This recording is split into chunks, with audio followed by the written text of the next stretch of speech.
condition que la personne atteinte de cécité va pouvoir ressentir tous les mouvements et tous les paramètres que nous réserve cet espace, souvent sans contrôle dans cette situation.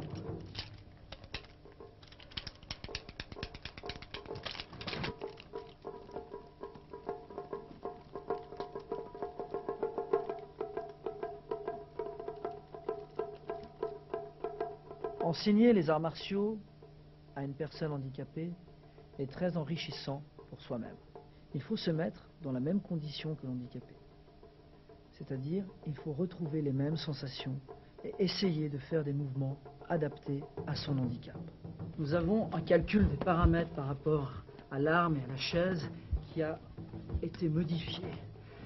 C'est pour cela que le travail et la recherche est très importante pour permettre d'éviter ceci. Il a fallu réadapter toutes les distances du maniement en nunchaku pour permettre à l'handicapé en fauteuil roulant d'accéder à tous les mouvements. Ici, on a une position un petit peu plus longue, moins serrée et les bras un petit peu plus hauts.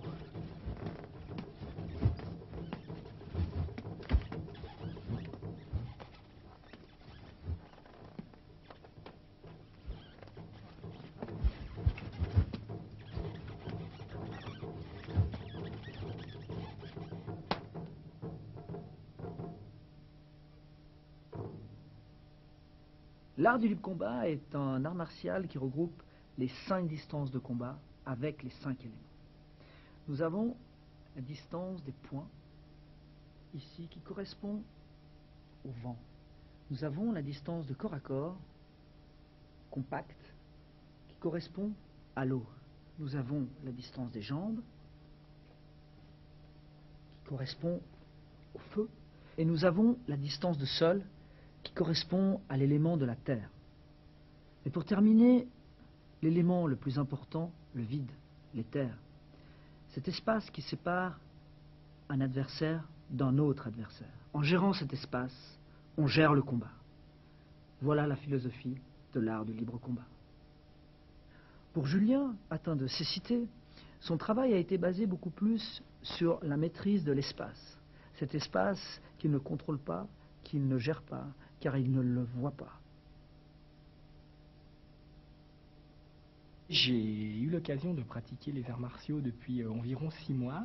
Pour moi, les arts martiaux m'apportent premièrement une meilleure représentation dans l'espace. Je dirais d'abord une meilleure représentation de l'espace immédiat, et puis une meilleure représentation de mon corps en relation avec l'espace qui m'entoure. Et par conséquent, une meilleure confiance en moi aussi, liée à une meilleure représentation corporelle, un meilleur schéma corporel. Je dirais que avant j'avais déjà une bonne confiance en moi, mais grâce aux arts martiaux, cette confiance en moi s'est considérablement améliorée.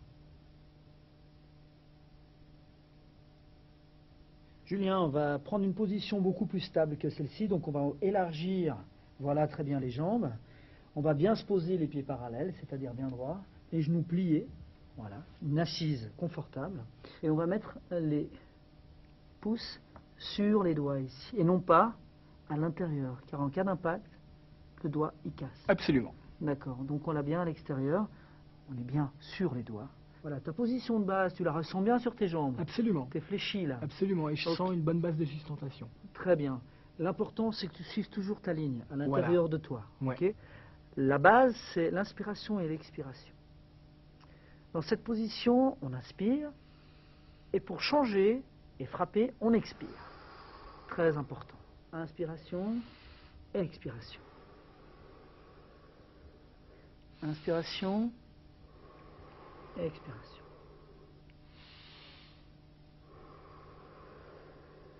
Tu dois mettre une complète émotion sur ton mouvement.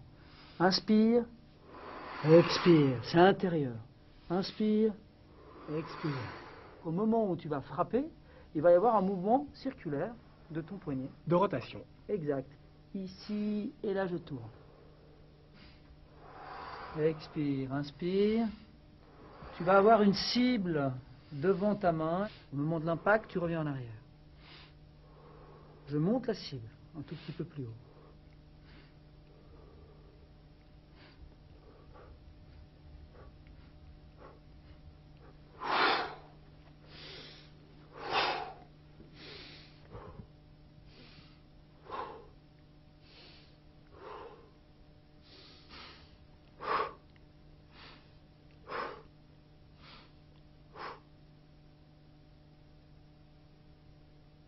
Julien, tu vas te positionner d'une manière très stable.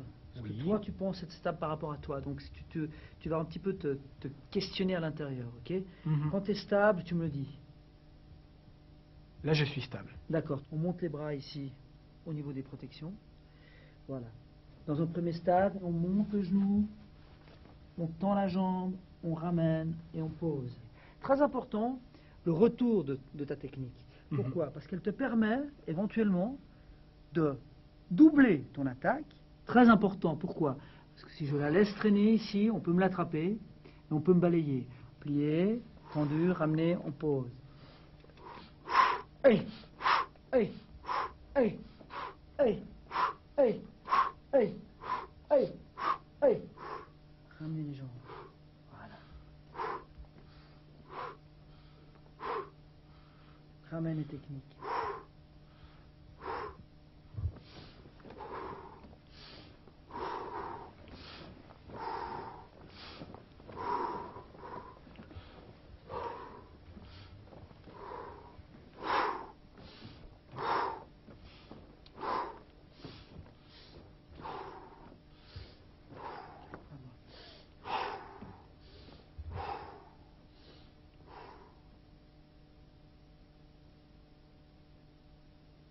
Julien, tu avances, je t'attrape le poignet. Tu descends, poses ta canne, tu prends mon poignet, tu me le tournes. Ici, tu poses ton bras appuyé sur l'épaule. Et très important, ton genou vient se poser sur le mien. Tu te pousses vers le bas, tu passes ton bras tout de suite sous mon cou, ici. Et pour avoir plus d'impulsion, tu te tires en arrière, tu m'amènes avec toi. Ici, tu serres un maximum jusqu'à la soumission. Ah. Là, tu vois, Julien, tu m'as fait un super étranglement, là. T'en es content? Ravi. Parfait.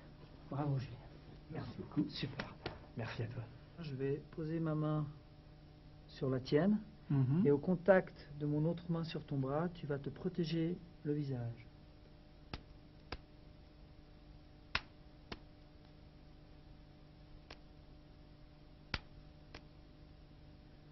Pars depuis ton centre, ici, parce que tu seras beaucoup plus rapide pour monter sur ta joue. Mhm. Maintenant, au moment du contact, tu vas protéger, tu vas baisser mon poing et tu vas contre-attaquer. Mhm. Contact, protège, baisser, frapper.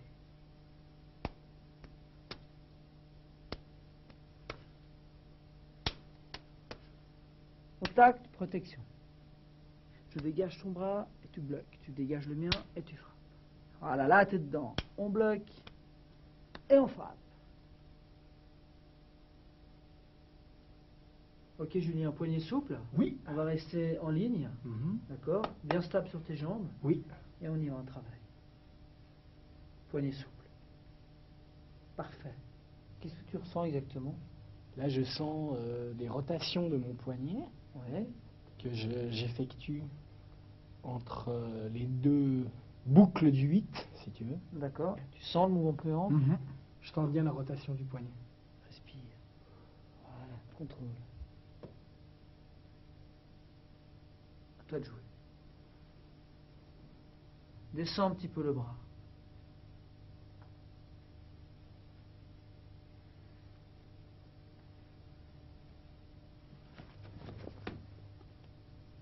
Voilà. Change de main.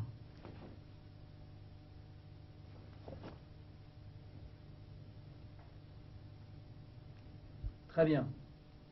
Génial. Parfait. Plus de souplesse dans le poignet. Comme ça, c'est parfait.